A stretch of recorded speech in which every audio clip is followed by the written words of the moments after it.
दैनिक आहार है वचन का प्यारा उपहार। रोज का है ये आत्मा का पोषण संसार। हर शब्द में छुपी है ईश्वर की पुकार। आओ सुनो समझो जीवन में लाओ प्यार।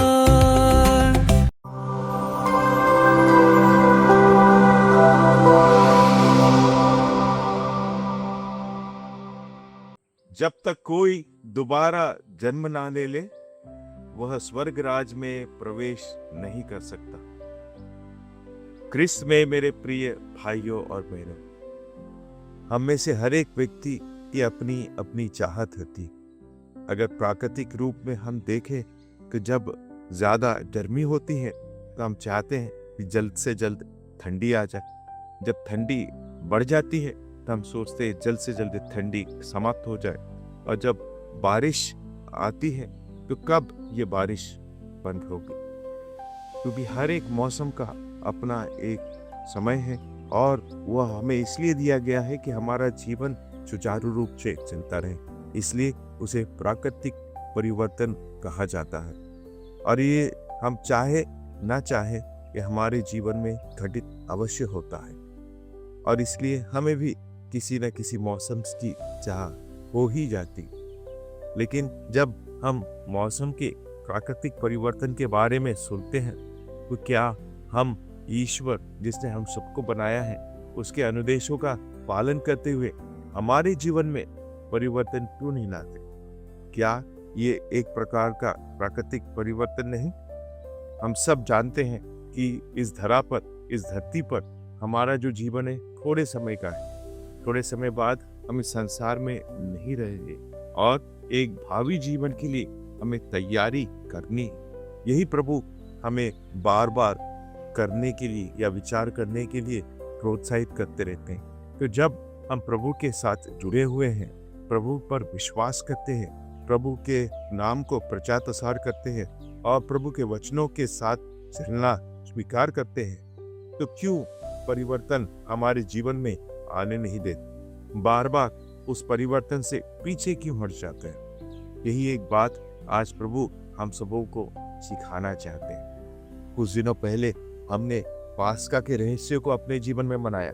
पास्का एक ऐसा पर्व है जो कलीसिया के विश्वास का स्तंभ है और इसी स्तंभ में गढ़ जाने के लिए हम सब बुलाए गए। तो हमने अपने अपने जगह पर पास्का पर्व बड़े हर्षोल्लास से मनाया। लेकिन क्या इस पास्का पर्व से हमने कुछ सीखा है? जब पुरोहित मोमबत्ती ऊपर कर कर कहते हैं क्रिस्त की ज्योति, और हम कहते हैं ईश्वर को धन्यवाद, क्या हम उस ज्योति के सहभागी बने हैं? क्योंकि उस ज्योति का वही उद्देश्य है जिस प्रकार नई आग और नई जल की आशीष की गई और हम सबों को इस ज्योतिर्गान में सम्मिलित किया गया। प्रभु यही चाहते हैं कि हम भी उस ज्योति के समान बन जाएं। और इसलिए आज के सुसमाचार में प्रभु कहते हैं कि जब तक हम दोबारा जन्म ना ले, हम प्रभु के उस राज्य के भागी नहीं हो सकते। अब दोबारा जन्म लेने का अर्थ क्या? कि आपके एक बार हमें अपने माता की गर्भ में जाना होगा, जैसा कि शिष्य प्रभु से प्रश्न पूछते हैं? ऐसा नहीं, हम दोबारा कभी हमारी माता की गर्भ में नहीं जा सकते। एक बार दिया हुआ प्रभु का वरदान जीवन हमें मिला, लेकिन दोबारा जन्म लेने का अर्थ यही है कि हम आत्मा से भर जाए, आत्मा की प्रेरणा से भर जाए, आत्मा के वरदानों से भर जाए, आत्मा के फलों से भर जाए। वही आत्मा के फल और वरदान हमारे क्रिस्त जीवन को योग्य बनाएंगे और हमारी आत्मा को उस स्वर्ग राज की ओर ले चलेंगे जो प्रभु हम सबों को देना चाहते हैं। हम सबका विश्वास है कि हम प्रभु से आए हैं और प्रभु के पास ही हमें वापस जाना है। लेकिन उस वापसी के लिए क्या हम तैयार? क्या हम अपने आप को तैयार करते हैं? हमारे शारीरिक सुख के बारे में, सांसारिक जीवन के बारे में हम बार बार सोचते हैं, बार बार ध्यान करते हैं। किसी न किसी तरीके से हम इन सारी चीजों को ऐसे लागू करते हैं जो हमारे जीवन को लाभकारी या आरामदायक बना दे। लेकिन क्या हम उस भावी जीवन में पहुंचने के लिए तैयार? क्या अपनी आत्मा को तैयार करते हैं? जब पास्का के रहस्यों को हमने मनाया, जब प्रभु यीशु क्रिस्त के दुख, दर्द, मृत्यु और पुनरुत्थान के बारे में हमने मनन चिंतन किया, क्या वह हमें उस राज्य के दर्शन करा पाया? हमने 40 दिनों तक के कड़ी तपस्या की, अलग अलग तरीकों से हमने अपने जीवन में उपवास किया, परहेज किया, पर क्या वो उपवास और परहेज सब व्यर्थ हो जाएगा? आज पुनः प्रभु एक बार फिर हमें प्रोत्साहित करते हैं। प्रभु अपने वचन में बार बार हमें प्रोत्साहित करते हुए कहते हैं कि मेरी भेड़ें मेरी आवाज़ पहचानती। क्या मैं अपने प्रभु की आवाज़ को पहचान रहा हूँ? क्या उसकी पुकार को सुन रहा हूँ, जो बार बार मुझे अपने पास वापस बुलाता है, अपने पास आने के लिए प्रोत्साहित करता है? क्या मैं प्रभु के सानिध्य में बने रहने को तैयार हूँ? क्योंकि प्रभु से ही मेरी शुरुआत है, प्रभु में मेरा ही अंत है।